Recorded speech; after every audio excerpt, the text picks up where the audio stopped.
안녕하세요. 저는 40대 중반의 여자입니다. 어릴 때 저는 집에서 늘 찬밥 신세였습니다. 집에서 식당을 했는데 늘 저만 식당 일을 도왔어요. 초등학생 때 한 번은 너무 억울해서 엄마에게 따져 물은 적도 있었습니다. 엄마, 왜 맨날 나만 식당 일을 해야 돼? 언니랑 오빠는 하라면 할 것이지 뭔 말이 많아. 언니랑 오빠가 너랑 같아? 뭐가 다른데? 엄마는 저에게 행주를 집어던지며 말했습니다. 가서 상이나 닦아. 축축한 행주가 제 얼굴을 강타한 뒤 떨어졌어요. 그날은 식당에 단체 손님이 있다며 엄마가 저에게 학교에 가지 말라고 한 날이었습니다. 그런 날이 하루 이틀이 아니었어요. 선생님이 엄마에게 연락도 했던 것 같은데 엄마는 집안일이 바쁘면 돕는 것도 인생 공부라면서 선생님의 말을 귓등으로도 듣지 않았죠. 그러던 어느 밤이었습니다. 자다가 화장실에 가고 싶어서 일어났는데 거실에서 엄마랑 아빠가 맥주를 마시고 있더라고요. 화장실에 간다고 나갔다가 괜히 한 소리를 들을까봐 망설이고 있었어요. 어릴 때 전 뭐만 해도 늘 타박을 받았었거든요. 문틈으로 엄마랑 아빠가 언제 들어가나 훔쳐보고 있는데 얘기가 들렸습니다. 쟤를 언제까지 데리고 있을 거야? 곧 중학교 가잖아. 그럼 이제 와서 도로 갖다 버려? 하여튼 맘만 약해가지고 이러니 어느 세월에 돈을 벌겠어? 그놈의 돈. 처음엔 당신도 좋다고 했잖아. 일 시킬 애 하나 생겼다고. 생각보다 돈이 많이 드니까 그렇지. 돈이 그렇게 중요하면 잘 생각을 해야지. 걔 내보내고 일순 부족하면 돈 다달이 월급 주고 사람 써야 하는데 그렇게 할 거야? 그 순간 저는 너무 놀라서 방문을 쾅 닫아버리고 말았습니다.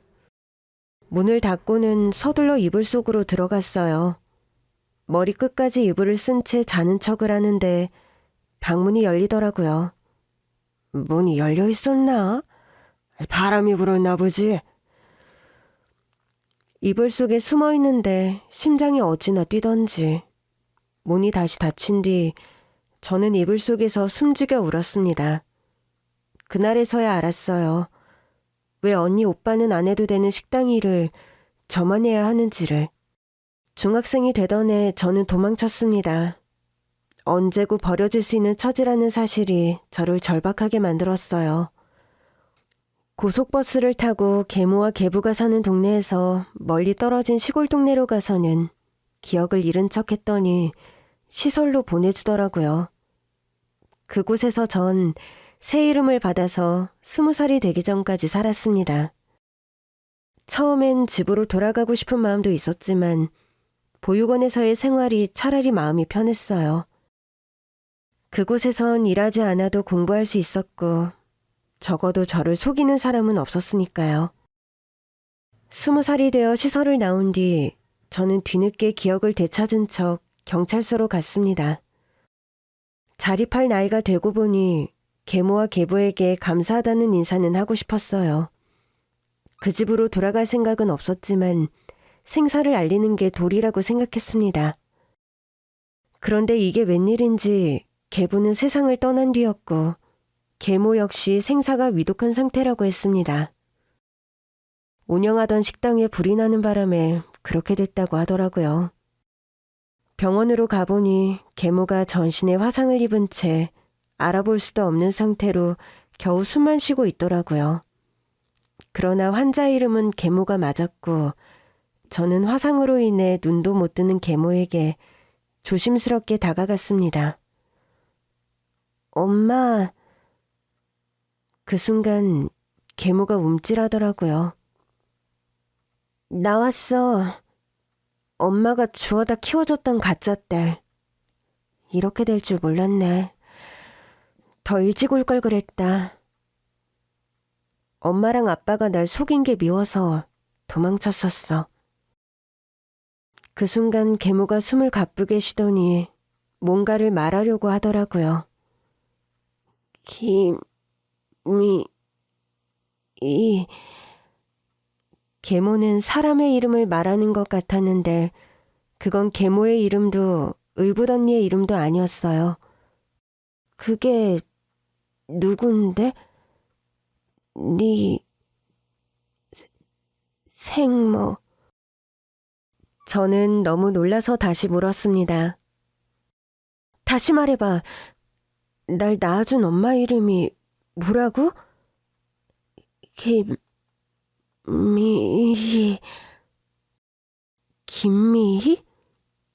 어디 사는데? 혹시 연락처 알아? 그러나 제 질문이 끝나기도 전에 계모는 숨을 거두고 말았습니다. 계모를 찾아갈 때만 해도 결국 벌을 받았다고 생각했어요. 그 어린애를 교육도 제대로 받게 하지 않고 일만 시켰으니 큰 잘못을 한 거잖아요. 그런데 저에게 생모의 이름을 가르쳐주고 숨을 거둔 계모를 보고 나니 마음이 좀 이상하더라고요. 그날 이후 저는 김미희라는 사람을 찾기 위해 애썼어요. 나이도 사는 것도 알 수 없었지만 그래도 이름은 알았으니까 언젠가는 찾을 수 있지 않을까 생각했습니다. 그러나 이름 석자로 제 생모를 찾는 일은 절대 쉽지 않았습니다. 도저히 못 찾겠기에 용기를 내 의붓 언니 오빠를 찾아간 적도 있었어요. 의붓 언니 오빠는 잘 사는 친척집에서 살고 있더라고요. 언니 오빠, 혹시 나 낳아준 엄마에 대해 들은 거 있어? 야, 넌 엄마 아빠 잃은 우리한테 네 생모 얘기를 해달라는 거야? 아얘 진짜 어이가 없네. 내 말이 그렇게 집 나가더니 이제는 네 진짜 부모 찾아서 팔자라도 고쳐보게? 그런데 어쩌니? 네 생모 이미 죽었어. 뭐? 엄마가 네 생모한테 보상금 받고 너 넘기려고 연락했었는데 네가 사라져서 못했던 거 모르지? 엄마가 거짓말로라도 보상금 받으려고 네 생모한테 다시 연락했었는데 이미 세상 떴다더라. 기운이 쭉 빠지더라고요. 그렇게 열심히 찾아다녔는데 이미 돌아가셨다니. 제가 그러거나 말거나 의붓 언니 오빠는 저에게 돈을 요구하더라고요. 아무튼 너 잘 왔다. 우리 엄마 아빠가 먹여준 값 좀 갚아. 큰아빠 집에 얹혀 살면서 용돈 더 달라고 하기 너무 눈치 보이던 참이었는데. 그래, 네가 우리 생활비 좀 보태라. 그래도 수년 만에 보는 거니까 좀 애틋한 줄 알았거든요. 그런데 저더러 돈을 대라고 하더라고요. 제가 그만 가보겠다고 하니까 버릇이 없다는 둥, 은혜를 모른다는 둥, 타박까지 하는데 어릴 때의 악몽이 되살아나더라고요. 서둘러 나가려고 하는데 글쎄 의붓 언니가 웬 똥물 같은 게 든 양동이를 들고 뛰어오는 겁니다. 야, 너 거기 안 서? 도망쳐서 겨우 대문은 나왔는데 골목을 돌아서다가 결국 넘어지고 말았어요. 무릎이 다 까진 채 일어나는데 구두 뒤축이 떨어졌더라고요. 떨어진 구두 뒤축을 뗀 뒤 터덜터덜 걸어가는데 제 신세가 너무 처량하더라고요. 그래도 오랜만에 언니 오빠를 보는 거니까 잘 사는 모습을 보여주고 싶었나 봐요. 그래서 아껴둔 옷과 평소엔 잘 신지도 않는 구두까지 신고 갔는데 싸구려 구두가 문제를 일으킨 거죠. 멀쩡한 쪽 구두는 굽이 남아있었고 뒤축이 떨어진 쪽은 굽이 없어서 뒤뚱거리며 걷고 있었어요. 저기 아가씨. 그런데 누가 저를 부르더라고요. 처음엔 만사가 귀찮아서 모른 척 가려고 했는데 나중엔 그 사람이 와서 제 팔을 붙잡는 겁니다. 안 들려요. 그러고 걸어다니면 무릎이랑 골반 다 나가요. 줘봐요. 내가 금방 붙여줄 테니까. 남자는 제 허락도 없이 고장난 구두를 들고 구두방으로 들어가더라고요. 그는 구두를 닦는 남자였는데 순식간에 제 구두에 뒤축을 튼튼하게 붙여주었습니다. 분명 고마웠는데 심란했던 탓인지 말이 예쁘게 나오지 않았어요. 얼마예요? 그냥 가세요. 네? 왜 그냥 가요? 저도 돈 있어요. 이거 별것도 아닌데 뭘 돈을 받아요.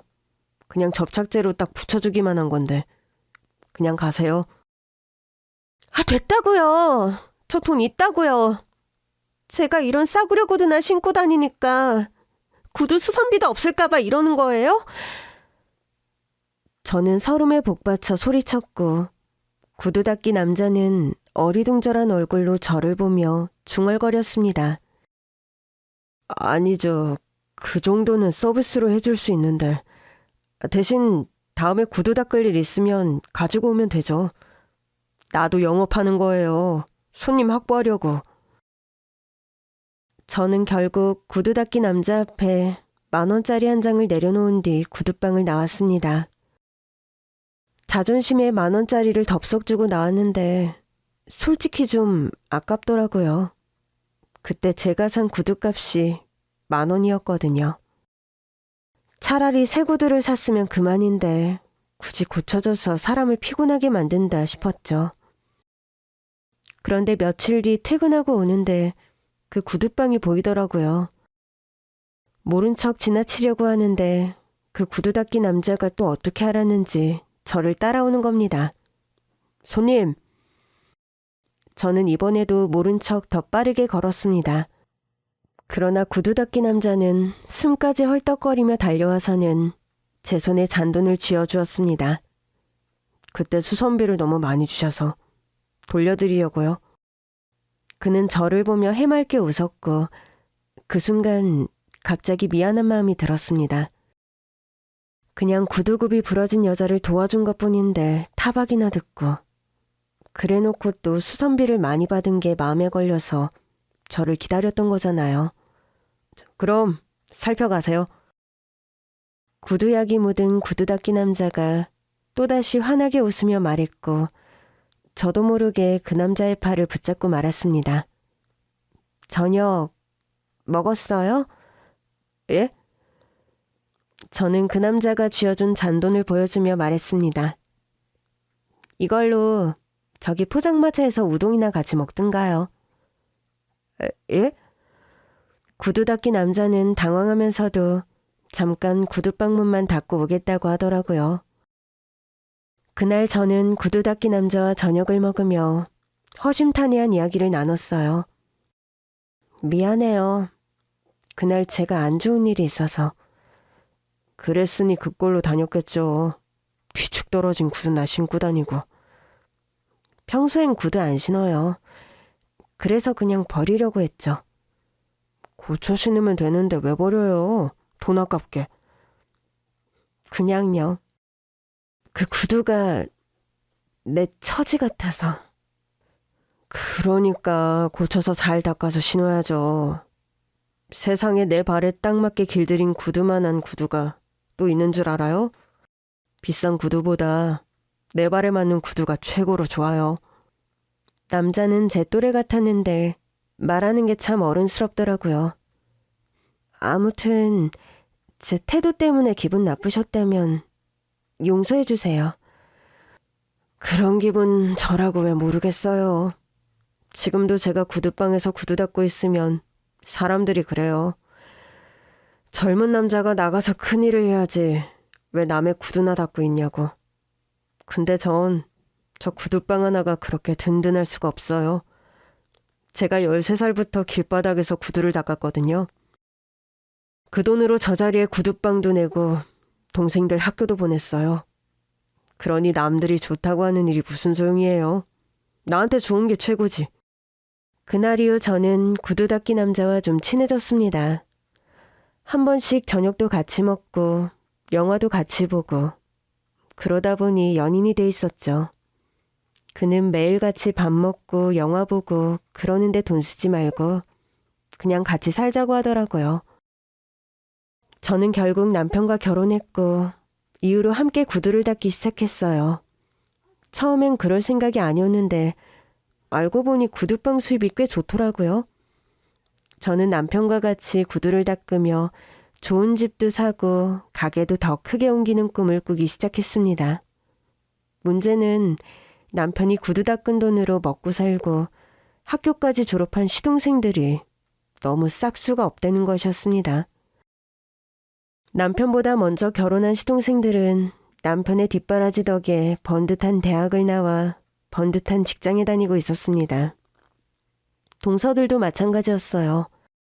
하나는 변호사, 하나는 약사. 다들 학벌 좋고 직업도 좋으니 어째 저희 부부 말은 잘 듣는 분위기가 아니었습니다. 결혼 전에 처음 보는 자리에서도 그랬어요. 형님은 무슨 일 하세요? 그냥 작은 회사 다니다가 이제부터는 남편이랑 같이 구두 닦으려고요. 제가 그랬더니 동서들 둘이 키득거리며 그러더라고요. 구두 닦기 부부네요? 24시간 내내 붙어있으니 좋으시겠다. 그러면서 비아냥거리는데 그때부터 느낌이 싸하더라고요. 명절에도 마찬가지였습니다. 명절인데도 일찍 오기는커녕 제가 음식을 다 장만하고 상까지 차려놓으니 겨우 어슬렁어슬렁 오더라고요. 밥을 먹으면서도 누구 하나 감사하다는 말도 없이 우중충한 얼굴이기에 물었습니다. 서방님, 뭐 안 좋은 일이라도 있으세요? 예? 아니요. 왜 그런 걸 물으세요? 아니, 서방님도 그렇고 다들 표정이 안 좋아서. 형님, 저희 다 피곤해서 그래요. 솔직히 시댁도 아닌데 명절마다 와서 같이 밥 먹는 거 너무 피곤해요. 아니, 동서, 그냥 가족끼리 다 같이 밥이나 먹자는 건데 그게 이렇게 힘든 일이야? 음식도 내가 다 하고 상도 내가 다 차렸잖아. 형님, 막말로 이거 먹고 나면 다 치워야 하고 명절에도 여기 오느라 여행도 못 가고 저희 입장도 좀 생각해 주세요. 그러자 남편도 더는 못 참겠는지 거칠게 숟가락을 내려놓더라고요. 당신 그만해. 애들 불편하게 왜 그래? 저는 당연히 남편이 동생 부부를 혼낼 줄 알았습니다. 그런데 남편의 화는 저를 향했어요. 뭐? 아니, 이깟 음식하는 게 뭐 그렇게 힘든 일이라고 피곤한 애들한테 잔소리를 해. 아니, 내가 무슨 잔소리를 했다고 그래. 윗사람이 됐으면 이런 건 당연히 해줄 수도 있는 거지. 당신 지금 공치 사는 거 아니야. 음식도 당신이 다 했으니까 웃으면서 먹으라고.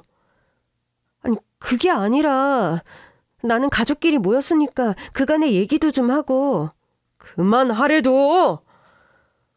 남편은 결국 자리를 박차고 일어났습니다. 저는 황당해서 무슨 말을 못하고 있었는데 시동생이 저더러 그러는 겁니다.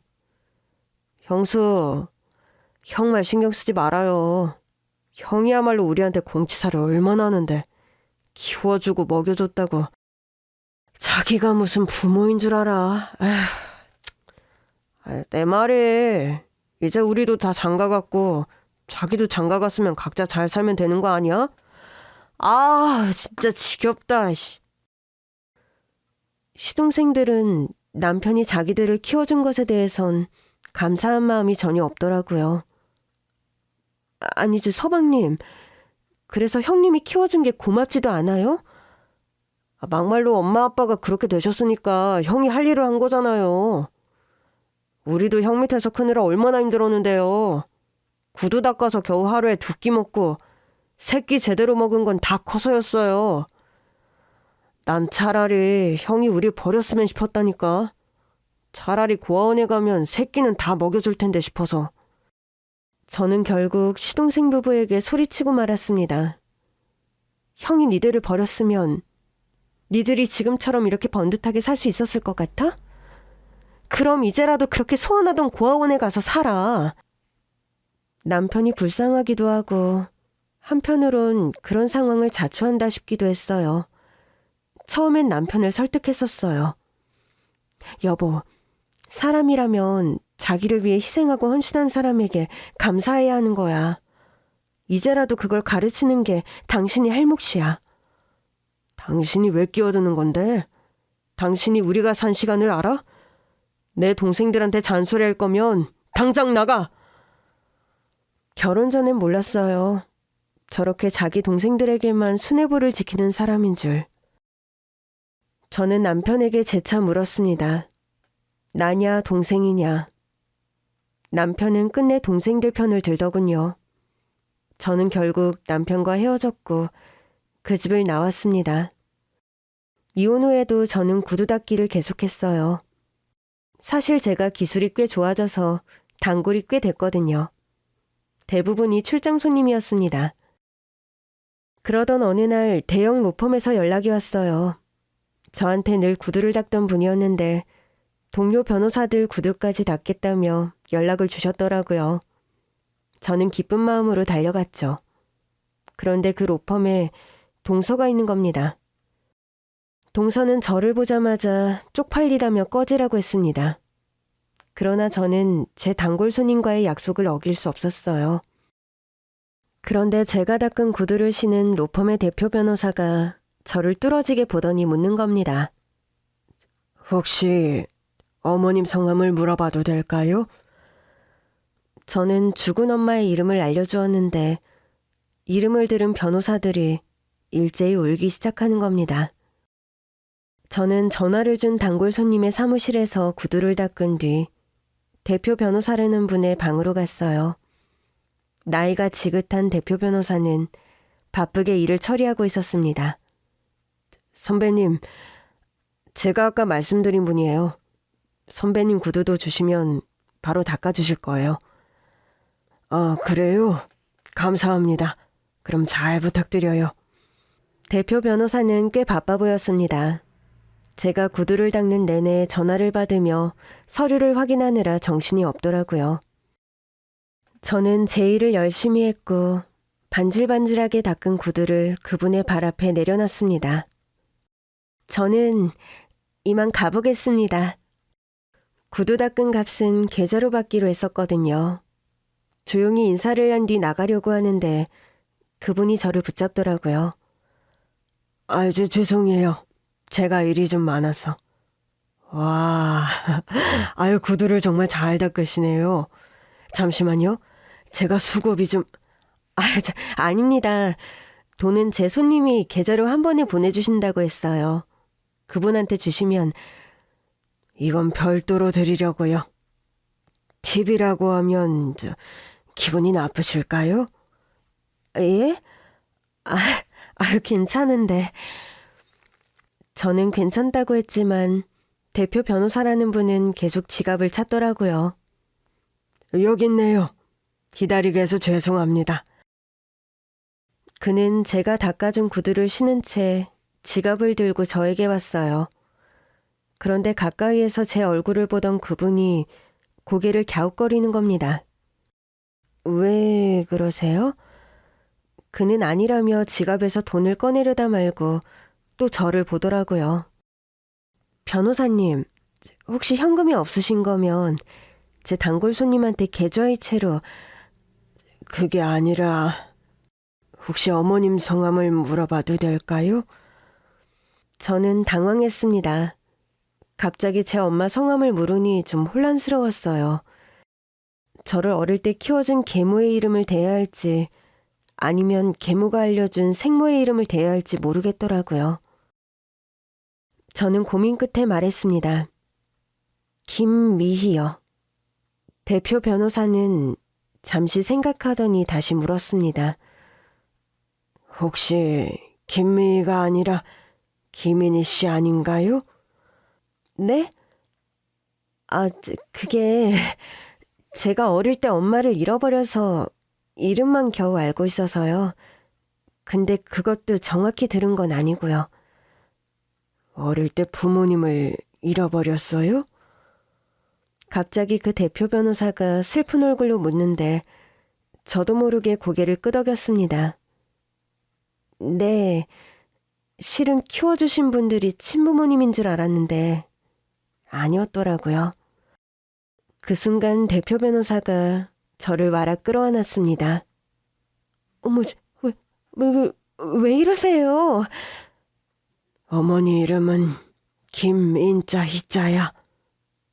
네? 확인해봐야 알겠지만 네가 맞을 것 같아. 나이도 딱 이 정도고. 아니, 대체 무슨 말씀을 하시는 건지. 내가 어린 딸을 잃어버렸었거든. 대표 변호사는 결국 눈물까지 흘렸고 저는 혼란스러웠습니다. 도대체 이 사람이 뭘 보고 저를 자기가 잃어버린 딸이라고 확신하는지 모르겠더라고요. 한참을 울던 대표 변호사가 말했어요. 미안해요. 내가 너무 흥분해서. 근데 맞을 거예요. 왜냐하면 엄마 젊을 때랑 너무 똑같이 생겼거든.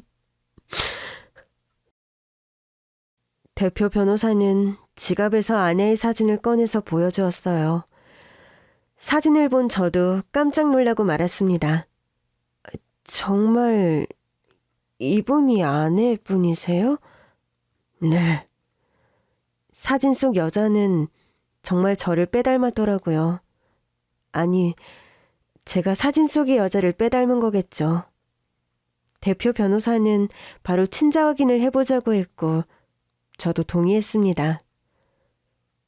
제가 아는 곳에 의뢰하면 몇 시간 내로 답이 올 거예요. 기다리는 동안 같이 식사나 할까요? 그러나 전 한편으론 부담스러웠어요. 아직 그러다 제가 아니면 어쩌시려고요. 너무 실망하실 것 같은데. 계속 같이 있다가 친자 확인 결과가 아닌 거로 나오면 너무 불편할 것 같더라고요. 그러나 대표 변호사는 제 손까지 꼭 잡으며 말하더라고요. 아니어도 괜찮아요. 지금 기분이 마치 젊을 때 아내를 다시 만난 것 같거든요. 불쌍한 아저씨랑 밥 한 끼 먹어준다고 생각하면 어때요? 어딜 봐서 불쌍한 아저씨예요. 저야말로 불쌍하죠. 뭐가 불쌍해요? 구두 닦는 사람이라서. 저는 구두약이 묻은 손을 뒤로 감추려고 했지만 대표 변호사는 제 손을 물티슈로 정성껏 닦아주며 말했습니다. 자기가 처한 환경에서 열심히 일하는 건 부끄러운 게 아니에요. 네.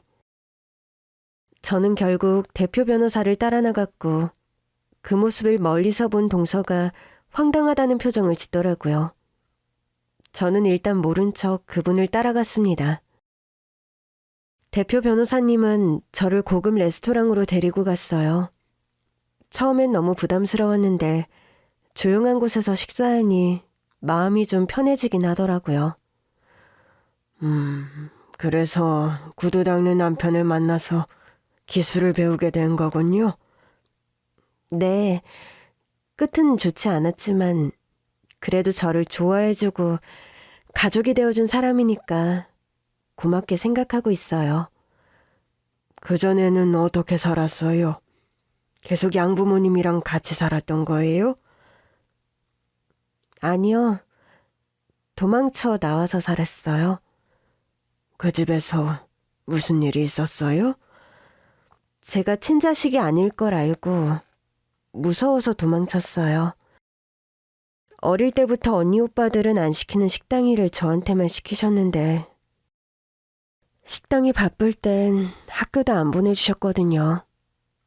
그래도 친부모라고 생각할 땐 견딜 수 있었는데 양부모님인 걸 알고는 무섭더라고요. 이러다가는 일만 죽어라 하다가 버림받을 수도 있겠다 싶어서요.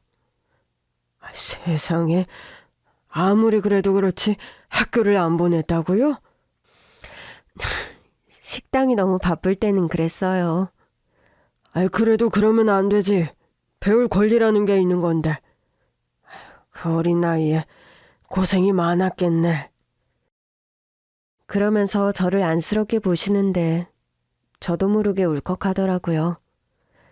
제 이야기를 듣던 대표 변호사님도 자신의 이야기도 들려주었습니다. 아들 둘, 딸 하나 낳아서 잘 살고 있었는데 어느 날 아들 녀석들이 울면서 집에 들어온 거예요. 여동생을 잃어버렸다고. 길거리에 전단도 뿌리고 전국의 고아원의 사진이랑 신상정보를 다 돌렸는데도 딸을 찾을 수가 없었어요. 아내는 그 충격으로 꽤 오래 아프다가 수년 전에 세상을 떠났어요. 좀 많이 힘드셨겠어요. 그땐 참 견디기 힘들었죠. 그래도 아들 둘을 키워야 하니까 악착같이 살았어요. 이야기를 듣다 보니 점점 더 진짜 내 친아빠인가 싶고 마음이 좀 뭉클하더라고요. 근데 김미희라는 이름은 어떻게 알았어요? 양부모 집에서 나와서 살았다면서요. 돌아가시기 전에 잠깐 뵀는데 어떻게 안 건지 알려주셨어요. 대표 변호사님은 고개를 끄덕이더니 말했습니다. 검사 결과가 나와봐야 확실하겠지만 내 딸이 맞는 것 같네요. 어째서요? 수년 전에 딸을 데리고 있다며 연락 온 사람이 있었어요. 아이를 데리고 오겠다면서 아내 이름도 묻고 약속 시각도 정했었는데 결국 연락 두절이 됐다고 하더라고요. 그 일 이후 아내의 상태가 급속히 나빠졌어요. 그리고는 세상을 떠났죠. 그 얘기 들었어요. 제 의붓 언니한테. 그래요? 설마 다 사실일 줄이야. 그럼 제가 그때 집을 안 나갔으면 엄마를 만날 수 있었겠네요? 자책할 거 없어요. 그런 사람들이 고분고분 우리 딸을 돌려줬겠어요. 사람으로 장사나려는 사람들 말을 어떻게 다 믿겠어요. 죄송해요. 그땐 살기 위해서 도망칠 수밖에 없었어요. 엄마랑 연락이 된 줄 알았으면 기다렸을 텐데. 그 사람들이 나쁜 거고 내가 잘못한 거야. 널 잃어버린 내가 잘못한 거야. 친자 검사가 나오기 전이었는데도 우리의 이야기는 앞뒤가 척척 맞았습니다. 그리고 식사를 마칠 즈음 대표 변호사님이 전화를 받았어요. 차분하게 전화를 받던 그분이 전화를 끊자마자 다시 서럽게 우시더라고요. 정말 우리 딸 맞구나. 세희야, 우리 세희. 제 이름이에요? 그러면서 저에게 손을 내미시는데 저도 울면서 그 손을 꼭 잡았습니다. 아빠. 그래, 내가 네 아빠야. 너를 잃고 사는 게 아니었어. 우리는 한참을 울었고 아빠는 저를 차에 태우더니 어디론가 전화를 하시더라고요. 그래요. 애들한테 빨리 집으로 오라고 해줘요. 설마 오빠들?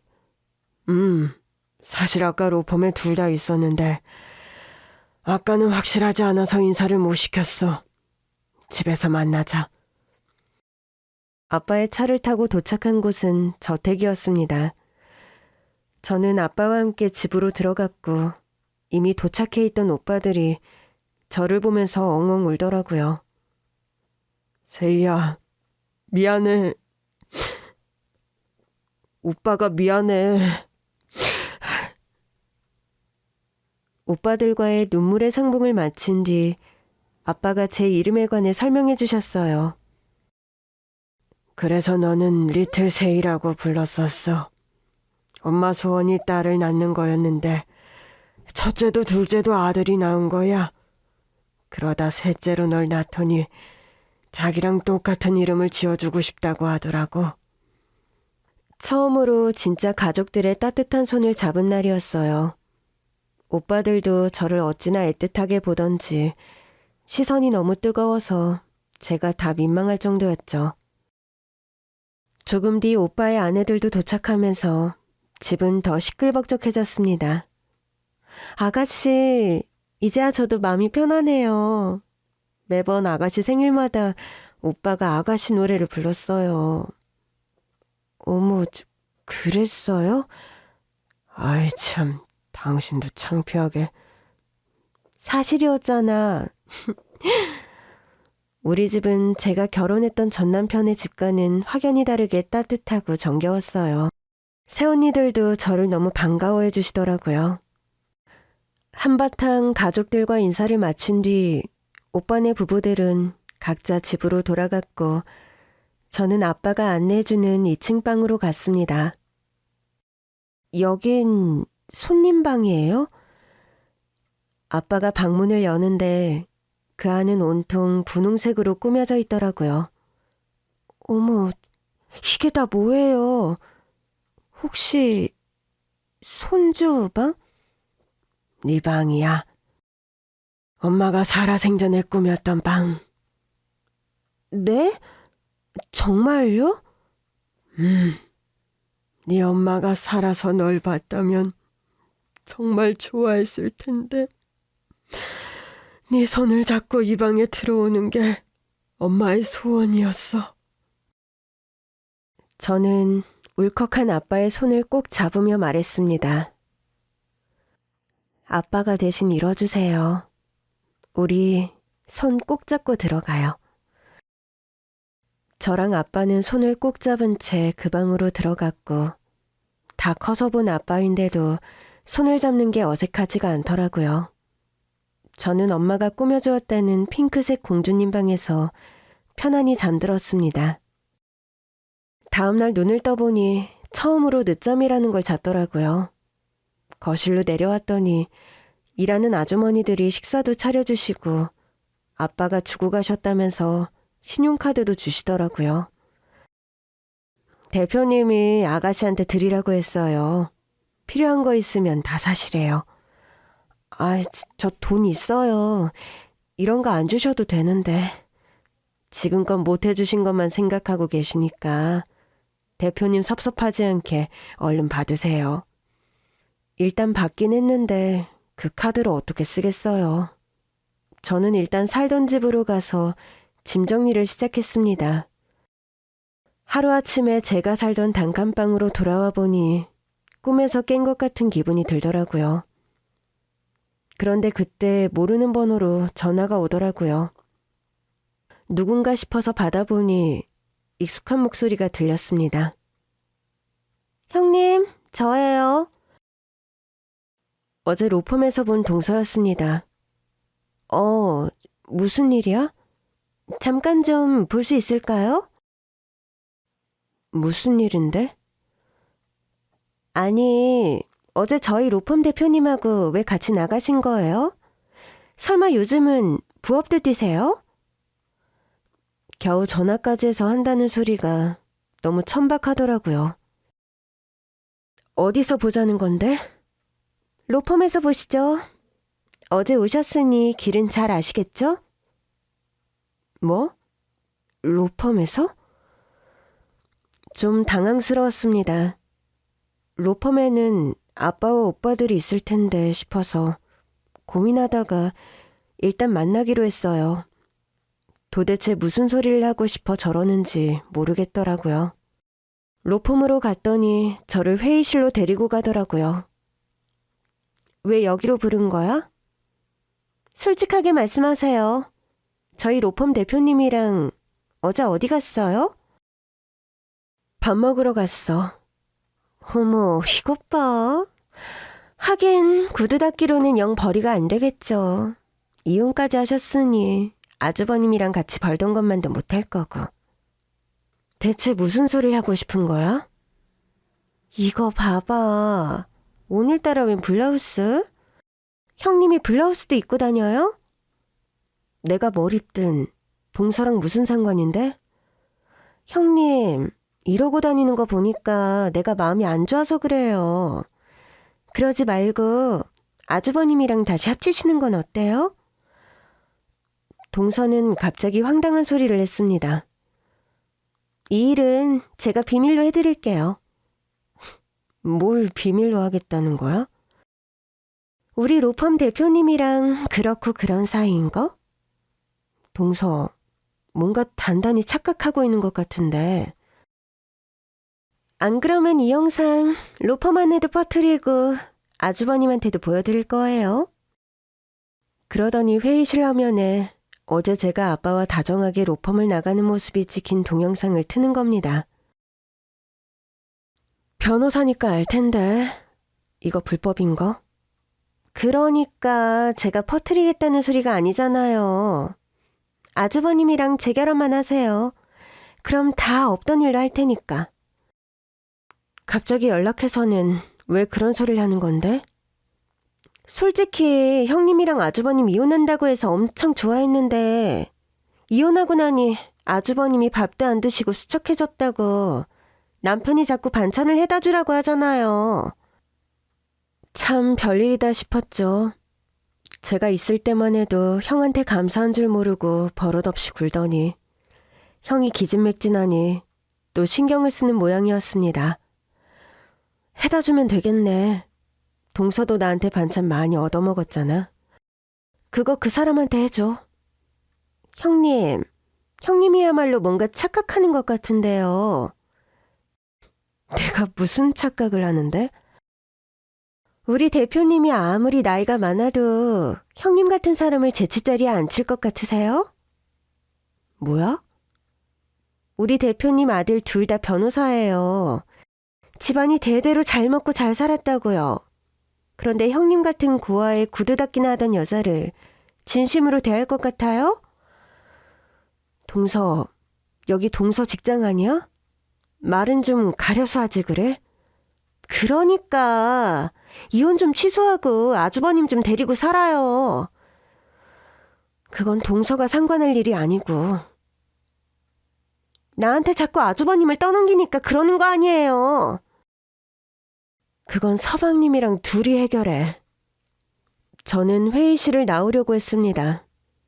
이러다가 아빠나 오빠들이 볼까봐 걱정이 되더라고요. 그런데 동서가 저를 붙잡더니 또 협박하는 겁니다. 이대로 가면 전 직원이는 카톡방에 영상 뿌릴 거예요. 동서, 좋은 말로 할 때 그만해. 이 카톡방에 누가 있는지 아세요? 대표님도 있어요. 대표님이 영상까지 찍힌 거 보면 형님 지금처럼 용돈벌이도 못한다고요. 난 그 사람이랑 다시 안 합쳐. 내가 빠져주니까 동생들이 챙겨준다니 아주 잘 됐네. 이제라도 서방님한테 전해. 형한테 받은 은혜 잘 갚으면서 살라고. 그때였습니다. 전송했어요. 나 진짜 한다면 해요.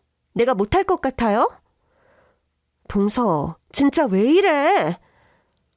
동서는 제 옷소매를 붙들고 늘어졌고 저는 그런 동서를 떼어내기 위해 팔을 연신 흔들었습니다. 가긴 어딜 가! 망신 한번 제대로 당해봐라! 이거 놔! 그 순간 제 어깨 부분의 봉제가 우두둑 벌어지더니 옷소매가 떨어져 나갔습니다. 동서는 제 옷소매와 함께 바닥으로 나뒹굴었죠. 그런데 동서는 자기가 넘어진 것보다 제 옷소매가 뜯어진 게 더 재밌었나 보더라고요. 이것 봐. 맨날 싸구려만 입으니까 이렇게 쉽게 뜯어지지. 그래서 우리 로펌 대표님 꼬셔서 팔자라도 고쳐보려고 했나 봐요? 저는 어이가 없어서 동서에게 말했습니다. 이 블라우스 500만 원짜리야. 헐, 말도 안 돼. 형님이 무슨 돈으로... 설마 우리 대표님이 사준 거예요? 그래, 이 로펌 대표님이 사주셨다. 됐니? 어머, 이것 봐. 이럴 줄 알았어. 이래놓고도 우리 대표님 만나서 팔자 고치려고 한 게 아니라고요? 그래, 나 이 로펌 대표님 덕에 팔자 고칠 것 같아. 이제 속이 좀 시원해? 뭐라고요? 이 형님이 아직도 정신을 못 차리셨네. 제가 아까도 말했죠. 대표님이 밥 한 번 먹여줬다고. 형님이 대표님한테 뭐가 되는 게 아니라니까요. 난 이미 대표님한테 대단한 사람인데? 기가 차서 진짜. 이제 아주 막 나가겠다 이거죠? 형님이 대표님한테 뭐 얼마나 대단한 사람인데요? 그때였습니다. 회의실 문이 열리더니 아빠가 들어오셨어요. 어머, 대표님. 단톡방에 영상 보낸 게 김변이에요? 예, 대표님. 솔직히 전 이건 아니라고 봅니다. 어제 구두 닦으러 온 사람하고 저녁 식사까지 하시고 로펌의 대표로서 모범을 보이셔야죠. 아빠는 소매가 뜯어져 훤히 드러난 제 팔 위로 재킷을 벗어덮어 주셨어요. 괜찮아? 그런 아빠를 보던 동서가 더 발악하더라고요. 대표님, 정말 이러실 거예요? 대체 저딴 여자가 뭐라고 명예를 깎아먹으시는 건데요? 내가 왜 명예를 깎아먹습니까? 저 여자가 그랬어요. 자기는 대표님한테 이미 대단한 존재라고. 아니죠? 아니면 아니라고 저 여자 보는 앞에서 까놓고 말씀해 주세요. 그럼 제가 그 영상 찍어서 다시 단톡방에 올릴게요. 아빠는 제 어깨를 감싸 안으며 말했어요. 맞는 말 했는데 정정할 게 뭐가 있지? 그때 두 오빠도 회의실에 도착했습니다. 아니, 이게 무슨 일이야? 김변, 도대체 이게 무슨 소란이에요? 전 이 로펌의 직원으로서 로펌 대표님의 부도덕한 사생활을 간과할 수 없었을 뿐입니다. 부도덕한 사생활? 아니, 아빠랑 딸이 밥 먹으러 가는 모습이 부도덕해요? 그 순간 동서는 멍한 얼굴로 저랑 아빠를 번갈아 보더라고요. 아빠랑 딸이요? 아빠는 제 손을 꼭 잡으며 말씀하셨어요. 이 애는 내가 오래전에 잃어버린 내 딸이에요. 이미 친자 확인도 끝냈고. 형님, 설마 진짜예요? 형님? 설마 우리 딸이 이혼했다는? 맞아요. 그 집 식구 중 하나. 제 동서였어요.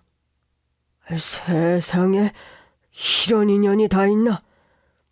동서는 아주 빠르게 태세 전환을 하더군요. 어머, 대표님, 죄송합니다. 제가 워낙에 도덕적인 편이라 큰 오해를 했습니다. 제가 지금 단톡방에 제 잘못이라고 올리고. 그건 중요하지 않아요. 김변이 잊었나 본데 지금 회의실 안에 모든 내용이 녹화되고 있어요. 우리 원래 녹화하잖아. 혹시 회의 시간에 놓친 내용이 있을까봐. 예? 아니지. 회의 시간도 아닌데 녹화가 된다고요? 회의가 수시로 이루어지다 보니 자동 녹화라서 모든 내용은 내가 영상을 보고 판단할 거고, 또 김변이 나를 몰래 촬영했다는 증거도 분명하니 법적으로 가리도록 합시다. 아빠는 잠시 저를 보더니 물었습니다. 우리 딸 혹시 전 동서에게 받을 사과 같은 거 있니? 별로 받고 싶지 않아요. 아빠 말씀대로 법적으로 할래요. 형님, 정말 이러실 거예요? 맞다. 이 블라우스. 아빠가 아침부터 사서 집으로 보내신 건데. 아까워서 어떡해요. 이건 변상 받을래요. 그래, 그것도 법적 처리하자. 대표님, 형님, 제가 잘못했어요. 제가 못 모르고 까불었어요. 김변은 아무래도 나랑 법적 다툼을 해야 할 것 같으니 다른 로펌으로 가는 게 좋지 않을까? 물론 소문은 좀 날 거예요. 로펌 대표를 확실한 증거도 없이 부도덕한 사람으로 만들어서 몰래 찍은 영상을 단톡방에 유포한 죄로 기소당한 사실도 알려질 거고. 이 바닥이 워낙 좁잖아요. 그날 저녁 오빠들이 알려주더라고요.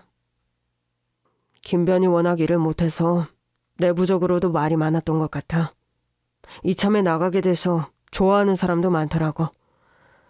그러니까 실적도 안 좋고 저렇게 실력 없는 변호사가 어떻게 우리 로펌에서 일을 했던 거지? 스스로 발전하지 못한 결과겠지. 그러니 너희들은 쉬지 말고 공부해야 한다. 네, 아버지. 아버지 훈화 말씀 시작되시기 전에 우리는 가봐야겠다. 저는 웃음을 터뜨렸습니다. 오빠들, 가서 푹 쉬어. 만약에 니네 전 시댁 식구들이 연락하면 오빠한테 말해. 그래, 네가 직접 만날 거 없어. 오빠들이 다 처리할게. 말만이라도 참 고맙더라고요. 내 식구들이 있다는 게 이런 거구나 싶었어요. 그날 이후 저는 공부를 시작했습니다. 아빠가 조심스럽게 제안하셨거든요. 아빠는 직업에 귀천은 없다고 생각하지만 이제라도 네가 공부를 더 해봤으면 좋겠어. 얘기를 들어보니까 마음껏 공부할 수 있는 환경이 아니었던 것 같아서. 공부하는 거 좋아하긴 했어요. 근데 제가 나이는 중요하지 않아. 100세 시대잖아. 덕분에 전 더 용기를 내서 수능 준비를 시작했어요. 사실 대학에 정말 가고 싶었거든요. 비로소 기회가 왔는데 안 해볼 순 없더라고요. 그렇게 공부에 매진하던 어느 날 전 남편에게서 연락이 왔습니다. 원래는 모른 척할 생각이었는데 수척해졌다는 동서의 말이 생각나더라고요. 물론 아빠나 오빠들에겐 비밀이었어요. 여보는 좀 아니지. 잘 지냈어? 동서의 말 맞다나 얼굴이 많이 상했더라고요. 잘 못 지냈어. 당신이랑 헤어지고 얼마나 후회했나 몰라. 왜? 동생들이 잘 챙긴다며? 말들이나 그렇게 하는 거지.